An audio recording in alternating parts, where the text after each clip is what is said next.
The game's over. What are we doing back here at Super Luigi Galaxy? Well, my friends, it's story time today, where we get read a story. Oh my god, there's Loomis everywhere. Wow. Let us begin. Let us begin. Oh, she kind of said that already. Whoops. If only she did read this to me. Chapter 1, The Celestial Duo. I'm gonna be right back.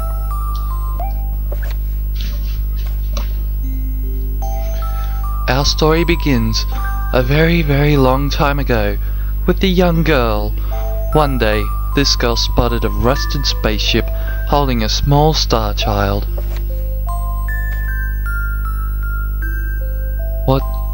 What's your name? Are you lost? The girl asked the star child. I'm Luma, and I'm waiting for Mama. She's coming for me on a comet, said the star child, who had been waiting day and night. Don't worry, I'll wait with you, the little girl promised Luma. At nightfall, the little girl borrowed her father's telescope and peered into the sky. She looked and looked, but she saw nothing. Hours turned into days, and then years, but still the sky revealed nothing. Finally, the little girl sighed and said to Luma, "If we stay here looking much longer, I'll soon be an old lady soon." But then she had an idea. Why don't we go out there and find your mother ourselves? The girl and Luma fixed up the rusty spaceship, and then the two set sail into the starry sky. And this is how the search for the celestial mother began. Chapter 2, Star Bits. Days passed with no sight of the comet, or even a single planet. Instead, asteroids extended for as far as the eye could see. If I had known it was going to take this long, I would have packed more jam, said the little girl, above the rumble of her belly. Before they left, she had packed all the essentials: telescope, butterfly net, stuffed bunny, bread, milk, jam, and apricot flavoured tea. But... ... I forgot to bring water. At this, Luma burst into gales of laughter, and the girl began to pout. As long as I have star bits, I'll be fine, said Luma. Want some? The little girl couldn't stay mad after hearing this. Luma continued to laugh, and the girl couldn't help but join in. Alright, maybe just a nibble. Nom nom nom nom nom nom nom nom nom. Leaning far out of the ship, the pair began to collect star bits. With the girl's net, they almost fell out a few times, but they kept on collecting. The star bits tasted like honey. Chapter 3, The Comet. A beam of light pierced through the ship's window. Thinking it was the morning sun, the girl peered through the window, only to find a turquoise blue comet shimmering at her. The little girl shook the sleeping Luma awake and shouted excitedly, "We have to go to that comet." The pair descended on the comet and found that it was made of ice. They looked high and low, but Luma's mother was nowhere to be found. Exhausted, the little girl sat down with a flop, utterly unable to take another step. Look! Peering down at the icy ground where Luma was pointing, the girl suddenly noticed clusters of star bits encased in the ice. Pretty good, huh? Finding star bits is my specialty, said Luma, beaming. There's ice here, but it's so warm, I bet there's water here too. The two decide to stay on the comet for a while. Riding the turquoise comet, the pair continued their search for Luma's mother. Chapter 4: The Dream. One night, the girl dreamed about her own mother. "Where are you going?" she asked her mother's retreating back. Without turning, her mother replied, "Don't fret, dearest, I'm not going anywhere. I'm always watching over you like the sun in the day and the moon in the night." A wave of sadness washed over the girl. What about when it rains and I can't see the sun or moon?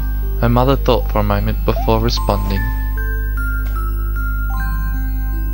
"I will turn into a star in the clouds and wait for your tears to dry."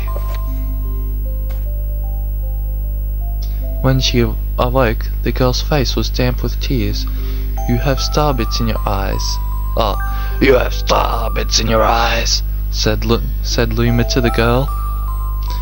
Wiping her face, the girl replied, "These are tears, not star bits. I'm crying because I'll never see my mother ever again." At this, Luma began to cry too. "Mama, oh mama."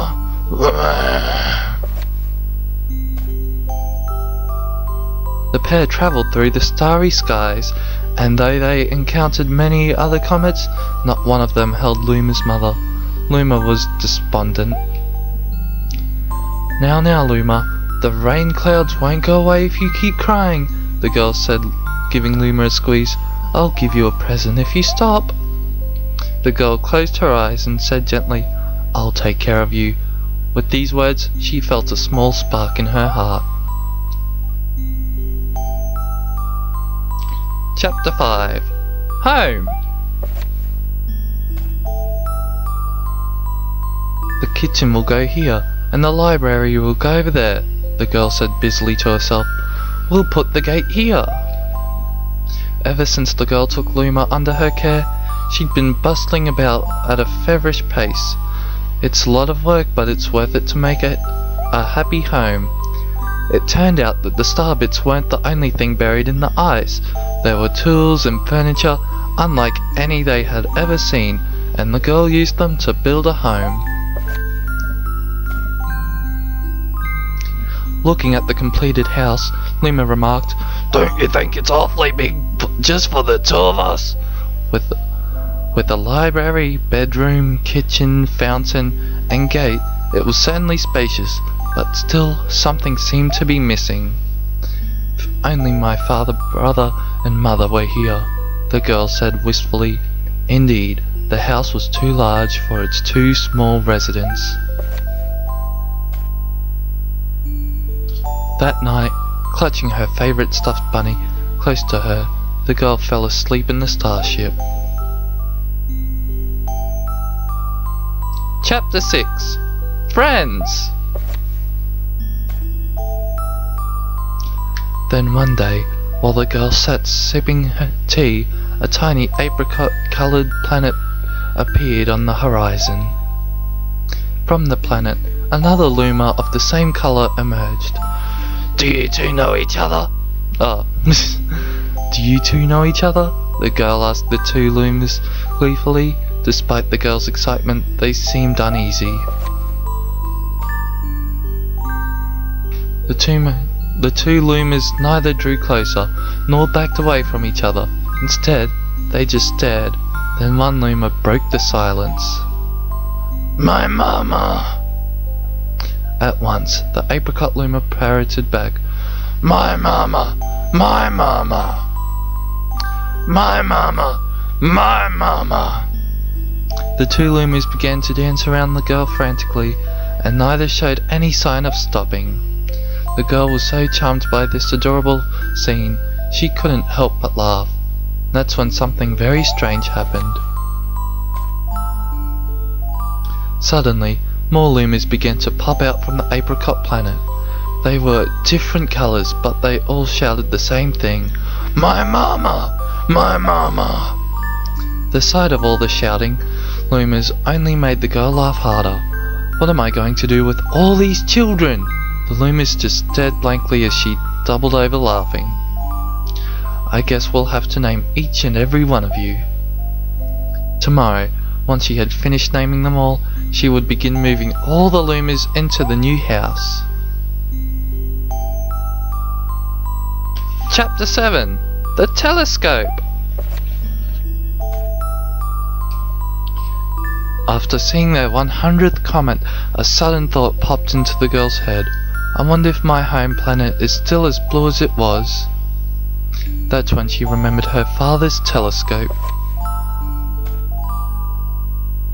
Peeking into the telescope, a tiny blue dot floated into sight. It was smaller than a star bit. How strange, it's so far away, but it feels so close. She twisted the knob of the telescope and the blue dot grew until she could make out a grassy hill dotted with flowers. It seemed very familiar to her. Zooming even closer, a terrace on the hill came into view. I used to go stargazing there when I lived on my home planet. She remembered rubbing the sleep out of her eyes as she followed her father up that hill to look at the stars. She remembered how she and her brother would sled down that hill. She remembered having picnics with her mother on that hill on bright and windy days. And I want to go home. I want to go home right now. The girl burst into tears and the Loomis didn't know what to do. I want to go home. I want to go back to my house by the hill. I want to see my mother. The girl was shouting now, her face wet with tears. But I know she's not there. I knew that all along she wasn't out there in the sky. Because she's sleeping under the tree on the hill. The girl's cries echoed through the stars and a hush fell over the area. Chapter 8. The Wish. Though usually quite cheery, one day the girl became sad again. Luma drew close and tried to comfort her. Mama, you still have me. And don't be sad about your mama, because she's part of you. That means she's always close by. It's like me. I love starbits because they remind me of my mama. No, the girl said, unable to stop the tears. A lonely look flickered across Luma's face, but it was soon replaced by a wide grin. I have an idea. I will transform into a comet, a soaring comet that can carry you all on this journey. With that, Luma, trailing bands of white, soared high into the sky, and just as quickly started to plummet back down. Kaboom! Kablam! The ground shook and a bright light poured out of the crater that the Luma had created. The bands of light twisted together to form a comet tail. And then Luma emerged, reborn as a comet. The girl could scarcely believe her eyes. But how? She kept asking. Our destiny as Lumas is to transform into different things, said a red Luma who had suddenly appeared. Stars, comets, planets, we can become all of these things. When I grow up, I want to become a star that makes someone special smile, said a green Luma. A blue Luma chimed in. That Luma turned into a real cutie of a comet, didn't he?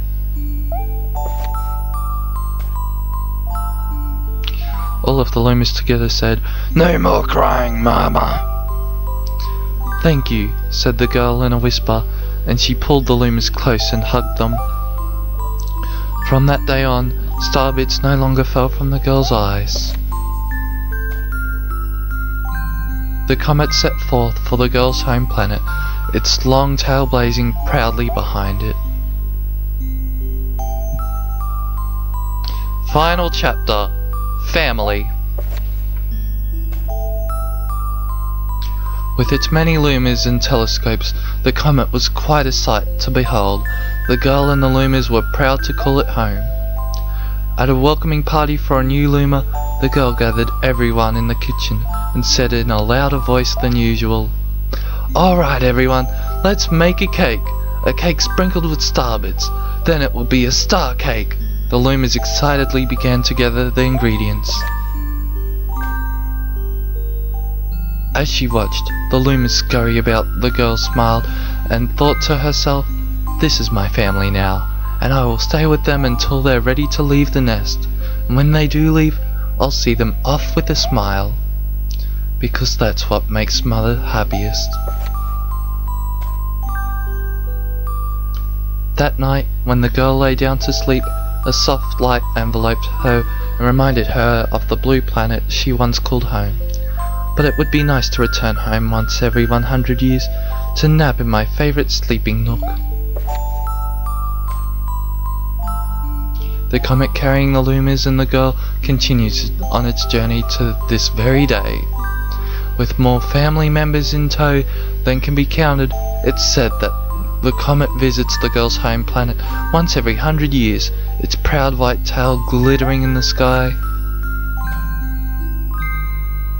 The end. That's all. That's all. My story is finished. And what a story that was. Thank you all for tuning into Super Luigi Galaxy. This is the end, unfortunately, of it. But keep checking out my channel for more amazing videos when they are uploaded.